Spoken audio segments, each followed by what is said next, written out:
Good morning. This is Dylan Jovine from Behind the Markets. Happy Monday. We start another week today together. Today is February 17th. February 17th, Monday. Wow. We have 2 weeks left of the month, this shortened month. Okay, today I want to talk about something a little lighter than usual. I was at dinner this weekend and I was talking to a friend of mine who also grew up in Queens, and we were discussing back and forth how we grew up, and I telling him a little bit of story about my kind of interactions or the time that basically Donald Trump flipped me off. And he said, you got to tell that story. And I'm like, it's not really that funny. And he's one of those guys, he's a friend of mine who also subscribes to all of our services and watches these daily videos, and thought it'd be funny if I mentioned it. So here, I'm going to tell this non-story of a story. First of all, what you have to understand is that I grew up about a mile away from Donald Trump. So basically, I grew up in Queens, just like Trump, just like a lot of people. And we lived on 197th Street, right off of Union Turnpike. Union Turnpike was a dividing line between one side of the tracks and the other side. And the Trumps lived in Jamaica Estates.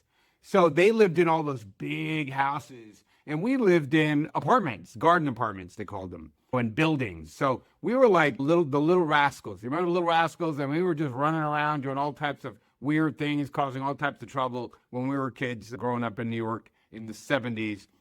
And of course, by the 80s and stuff, we had heard of Donald Trump. We started real estate this, real estate that, and all this other stuff. But so my only interaction, we used to go there trick-or-treating, and I remember being a kid saying, gosh, this is what the other half lives like. Holy mackerel, this is what rich people look. This is, wow, one day I want to make it here. I couldn't believe it. It was amazing to me. These houses were the biggest houses I'd ever seen. And of course, we passed the Trump house. When I started working as a teenager, I got a job very young. I think my first job was at 13, but that was a cash job. But when I started working about 15, 16, I worked in a bakery on Union Turnpike. And Trump's mother used to come in once a week to pick up fresh bread. Very nice lady. This is on Union Turnpike right by St. John's. Very lovely lady. Always had a nice thing to say. Very nice disposition and demeanor, et cetera, et cetera. Fast forward about 10 years. I'm probably 25, 24, 26. And I'm working on Wall Street at this time. And this is right after Trump bought 40 Wall.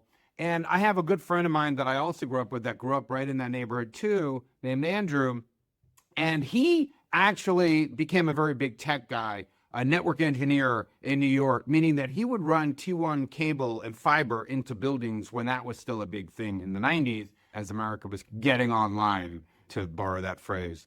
And I remember one of the places he lit up that he ran fiber to was Trump Tower, and he worked in Trump Tower. And I remember once going to visit him after work, and we're both in our 20s. We're both young Turks about to conquer the world. We're both working in New York City in the 90s, and Giuliani had really cleaned up New York City. My goodness, we got to watch it happen in real time. From the 70s and 80s, where New York was the murder capital of the United States, to the 90s, where Giuliani just completely changed it, you weren't able to walk down 42nd Street in New York without seeing pimps and prostitutes and all these other things. By the mid-90s, Giuliani had cleaned all of that up. It's a completely different place. Really, so different. Crime went down. We lost the title of the murder capital, I think, to Chicago. Anyway, so I remember once I was going to meet Andrew after work for some drinks. Young Turks in our 20s. Of course, what are we going to do after work? We're going to go have a couple drinks and celebrate our amazing successes. And I went to Trump Tower, and there was a whole bunch of people outside of Trump Tower picketing something. I don't even remember what it is now. For the life of me, I can't remember. But they were yelling about something, and a lot of people picketed Trump all the time for real estate deals, building stuff, firing unions, whatever these people were doing. And Trump pulled up, and I'm trying to make my way around the crowd, trying to get to inside the building, because I'm a very important guy, and I have a very important friend of me who works in Trump Tower.